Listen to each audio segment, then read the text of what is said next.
mga post nito ni Kiko Barsaga, nakakatuwang post. Ano pa rin tayo, 'di ba? Mag-aano pa rin tayo pero 'yun yung problema 'no 'pag hindi na, "Ay dito na lang ako. Dito ko na lang para makikita niyo pa." Ito po yung mga FB post ni Kiko Barsaga. Oy, sabi ng ano, ng Rappler, hindi daw dapat binibigyan ng atensyon itong si Kiko Barsaga. Bakit na bakit naman? Sobra naman kayo. Bakit naman hindi po hindi dapat, gawing ano, ay supporter 'to, eh. Dapat yung naano ko, akala ko si Kiko Barsaga, yung pala Kiko Barsaga supporter. Iba pala yung Kiko Barsaga sa Kiko Barsaga supporter. Dito tayo sa Kiko Barsaga politician.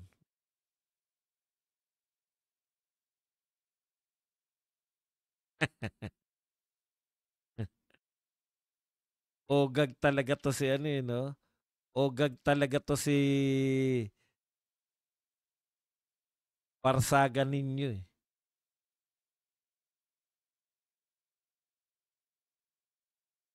Ewan ko lang kung nakikita, hindi na teka gagawan ko lang ng paraan para makita po ninyo. Gagawan natin ng paraan 'yan.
Ang,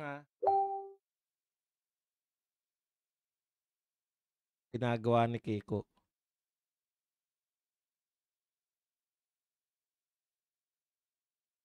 Visit, visit.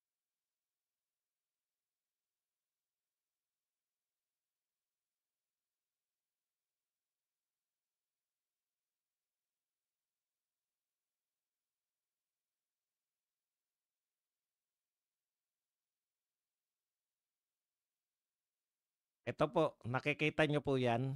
Ay, asa lang. Ito po, halos hindi na natutulog ang ating pangulo ayon po kay Claire Castro. Sabi naman po ni Kiko Barsaga, talaga sinabi ba 'to ni Claire Castro? Sinabi po ba 'to ni Claire Castro na halos hindi na natutulog ang ating pangulo? Hindi. Umaamin na ba kayo, Claire Castro? Wag naman gano'n. Inaamin niyo na talagang may mga kilala rin kaming mga hindi na natutulog, eh. Auntie Claire, marami sa'min, mga tambay do'n na adik hindi na natutulog. Aminado. Sabi po ni, Kiko Barsaga, mas malala na pala sa adik si Marcos. Okey, eto pa po,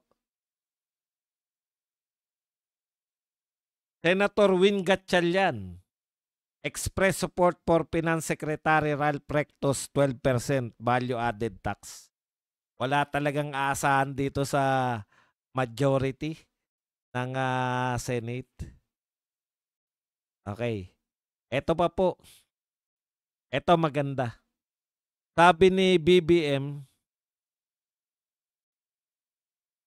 "Hindi ako aalis sa palasyo hangga't hindi naaayos ang problema sa flood control." Ayon naman po kay Kiko Barsaga, eh di habang buhay ka na diyan. Habang buhay na si BBM sa palasyo. Habang buhay ka na diyan dahil hindi maayos ang problema sa flood control hangga't hindi ka naaalis sa palasyo. Correct! 'Di po ba? Alam niyo po, si BBM na lang po ang hindi nakakahalata at yung mga alipores niya. Na ang pangunahin pong problema ng Pilipinas, siya na mismo. Hindi. At totoo lang po, siya na po mismo yung pangunahing problema ng Pilipinas kasi wala eh. Nag-exist po yung mga problema natin na to dahil po sa kanya. Tapos ngayon sasabihin niya na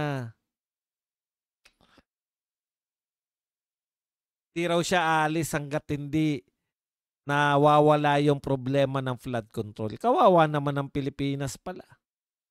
Wala nang alisan to. Ayan po bang ibig sabihin ba niyan, Mr. President, kayo po ay magdedeklara rin ng martial law? Tutulad din pa kayo sa tatay nyo na nagdeklara ng martial law para lang manatili sa pwesto? Wag naman. Kawa kawawa naman kami. Maawa naman po kayo sa amin.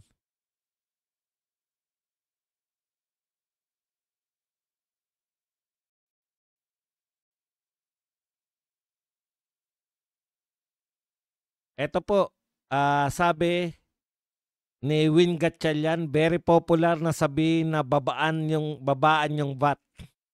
Meron pa nga akong narinig, tanggalin yung VAT. Pero pag tinanggal yung VAT, rest assured, collapse yung buong economy natin.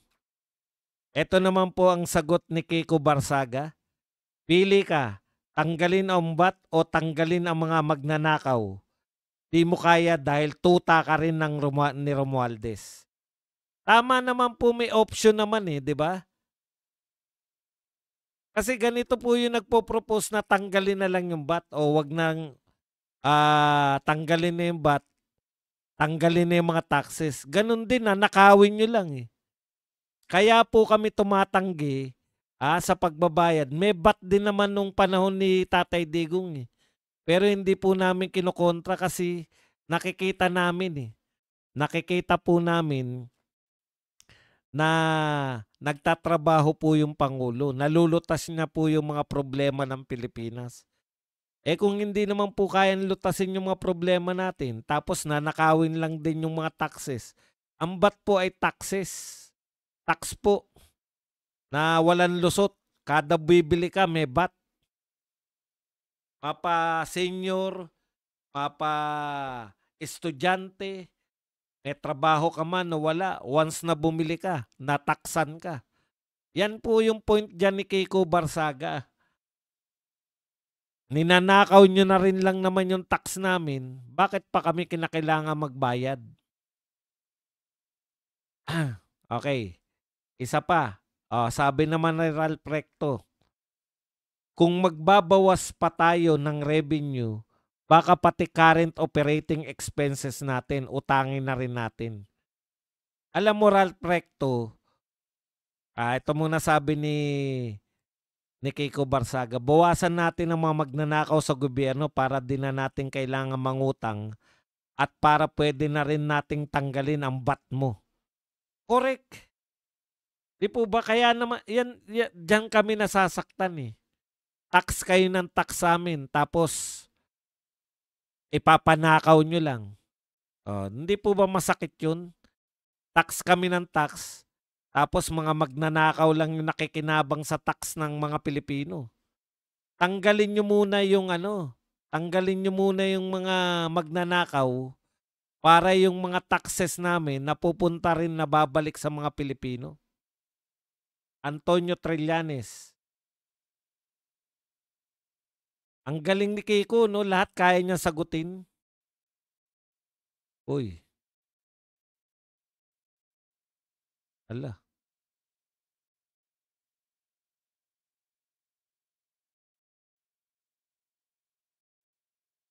papaano na ako babalik, ang ganda na ng setup ko kanina, eh. Ah, eto po ang sabi ni Trillanes, biruin mo ang sagot. Ay naku, ang hirap ng mga low-techs. Biruin mo ang sagot sa reporter, meow meow, may problema na tayo dun, sabi ni Trillanes. Eto naman po ang sagot ni Kiko Barsaga, inggit ka lang dahil panalo ang meow meow ko at talo ang aw-aw mo. Kaya ko po 'to pinapakita para masiyahan naman tayo, eh, lagi na lang tayong galit, eh. At least napapasaya tayo ni meow meow, 'di po ba? Minsan nakakatuwa talaga, eh. Maganda po 'tong, papel nito ni Kiko Barsaga.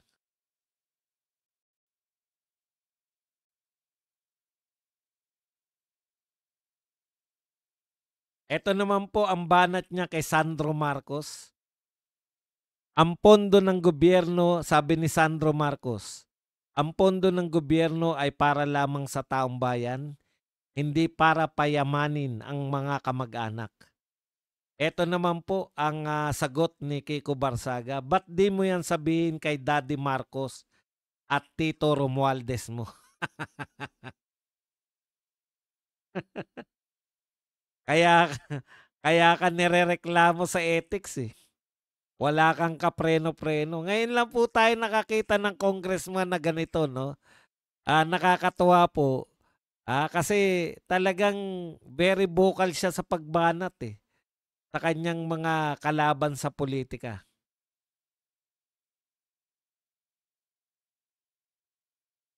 Eto po, the opposition would love to bring me to this, to include me in all those, but that's politics. Gusto nila akong tanggalin. Sagot po ni Kiko Barsaga, buong Pilipinas gusto kang tanggalin. Bagsak ng ekonomiya natin dahil wala kang ginawa kundi magnakaw.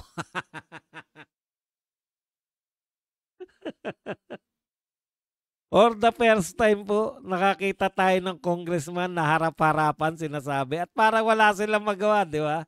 Eh merong ano eh, ang tawag diyan, yan po ay freedom of speech, freedom of expression. Ano ang gagawin mo sa isang Kiko Barsaga? 'Di ba? Totoo yan eh. Totoo yang sinasabi niya eh. Wala naman pong dinadaan niya lang po, nakakatuwa lang po, pero yun nga yun eh, 'di ba? Dinadaan niya lang sa eto naman po si Asidre, lahat ng perang binibigay ng gobyerno sa AKAP, lahat napupunta yan sa taong bayan, aba? Yung AKAP na yan, napupunta lang yan sa mga bahay ng congressman sa Forbes Park. Tudoy! Turog!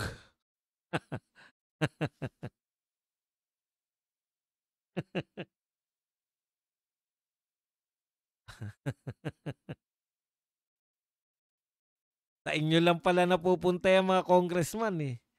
Yang AKAP eh. Senator Tito Soto, ang daming binabanata ni Kiko, no? Lahat pala, oh. Eto pala magandang gamitin natin when I was Senate President, before we allowed their access to SALNs of the senator subject to their individual approval, and so this is not new to us. Ang ganda po ng sagot nito. Ano ba tong iano tong ano na to?